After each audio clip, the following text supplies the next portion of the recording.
Hello, I'm Harry Cole, the political editor of The Sun. It's Spring Statement Day and Rachel Reeves has given her economic update. And guess what? It's not great. Growth for this year has been slashed in half. The buffer that the Chancellor put in place in October to protect her against global instability, to keep the books balanced, that's been wiped out. A £14 billion hit to the economy.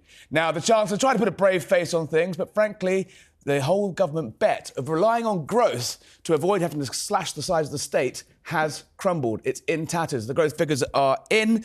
The economy will grow by just 1% this year. That will go up to 1.9% next year and by 1.8% by the end of the Parliament. That is not enough for the government to avoid tough and harsh decisions. So how is she going to pay for it? Well, £6 billion slashed from government department budgets. That's going to be quite painful for some of them.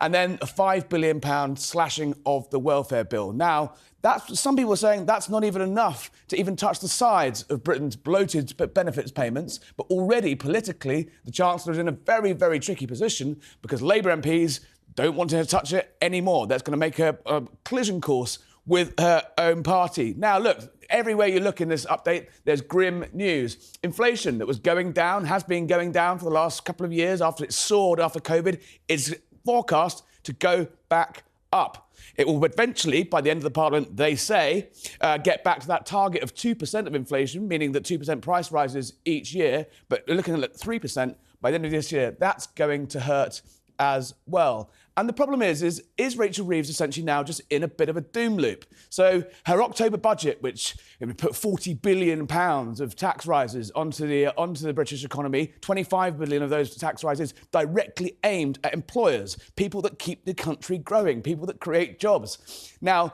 that hasn't even kicked in yet. That kicks in next month. So the pain is already here before the actual money's been taken from people's paychecks.